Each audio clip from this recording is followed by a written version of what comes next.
2013, 14, 15 ಈ 3 ವರ್ಷ ಸುಮಾರು ಒಂದು 2,500 ಮೆಟ್ರಿಕ್ ಟನ್ ನಾವು ತಿರುಪತಿಗೆ ತುಪ್ಪವನ್ನ ಸಪ್ಲೈ ಮಾಡಿದೀವಿ ಆಯ್ತಾ. ಆಮೇಲೆ 2017, 18 ನಾವು ಸಪ್ಲೈ ಮಾಡಿಲ್ಲ. 2019ರಲ್ಲಿ 2018ರಲ್ಲಿ 85 tons one time, 1500, 16 ton one time, ಸುಮಾರು 1,700 ಮೆಟ್ರಿಕ್ ಟನ್ ಸಪ್ಲೈ ಮಾಡಿದೀವಿ. ಈಗ 13, 14, 15 ಮಾಡಿದೀವಿ. ಆ 5 ವರ್ಷ ಗ್ಯಾಪ್ ಅಲ್ಲಿ 2 ವರ್ಷ ಮಾಡಿಲ್ಲ.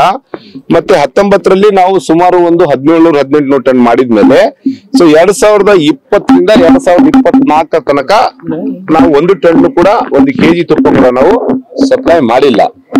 ಈಗ ಮೊನ್ನೆ 350 ಟನ್ ಮೆಟ್ರಿಕ್ ಟನ್ ನಮಗೆ ಟೆಂಡರ್ ಅಲ್ಲಿ ನಮಗೆ ನಾವು L1 ಆಗಿದ್ದೀವಿ. ಸೊ 480, 475, 480 ರೂಪಾಯಿ ರೇಟಿಗೆ. ಸೊ 350 ಮೆಟ್ರಿಕ್ ಟನ್ ನಮಗೆ ವರ್ಕ್ ಆರ್ಡರ್ ಕೊಟ್ಟಿದ್ರು. ಸೊ ನಮ್ಮ ರಾಜ್ಯದ ಮುಖ್ಯಮಂತ್ರಿ ಆದಂತಹ ಸನ್ಮಾನ್ಯ ಸಿದ್ದರಾಮಯ್ಯ ಅವರ ಅಮೃತಾಸ್ತ್ರದಿಂದ ನಾವು ಟ್ಯಾಂಕರ್ ಅನ್ನ ಚಾಲನೆ ಕೊಡೋದ್ರ ಮೂಲಕ ಈಗ 350 ಮೆಟ್ರಿಕ್ ಟನ್ ಏನು ಈಗ ನಮಗೆ ಆರ್ಡರ್ ಸಿಕ್ಕಿದೆ ಅದು ಟ್ರಾನ್ಸ್ಪೋರ್ಟೇಷನ್ ನಡೀತಾ ಇದೆ. 15 ದಿವಸದಿಂದ ಈಗ ನಡೀತಾ ಇದೆ. 2020ರಿಂದ 2024 ತನಕ ನಾವು 1 kg ತುಪ್ಪ ಕೂಡ ತಿರುಪತಿಗೆ ನಮ್ಮ ನಂದಿನಿ ಬ್ರಾಂಡ್ ತುಪ್ಪ ಹೋಗಿಲ್ಲ.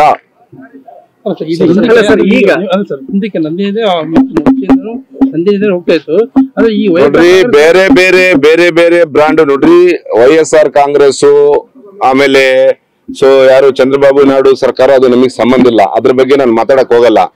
ಮೊದಲಿಂದನೂ ನಮ್ ನಂದಿನಿ ತುಪ್ಪ ಹೋಗ್ತಾ ಇತ್ತು, ಬೇರೆ ಬೇರೆ ತುಪ್ಪಗಳು ಅವ್ರು ತೊಳ್ತಾ ಇದ್ರು. ಸೊ ನಮ್ಮ KMF ಮಾಹಿತಿ ಏನಿದೆ ನಾನು ಅಷ್ಟು ಕೊಡಬಲ್ಲೆ. ಸೊ ಅಲ್ಲಿ ಯಾರು ತುಪ್ಪ ಕೊಡ್ತಾ ಇದ್ರು, ಯಾವ ಕಂಪನಿ ತುಪ್ಪ ಹೋಗ್ತಾ ಇತ್ತು, ಅದು ನಾನು ಡೀಟೇಲ್ಸ್ ಕೊಡಕ್ ಬರಲ್ಲ. ನೀವು ಅಲ್ಲೇ TDD ಕೇಳಬೇಕು, ಸರ್ಕಾರ ಕೇಳಬೇಕು.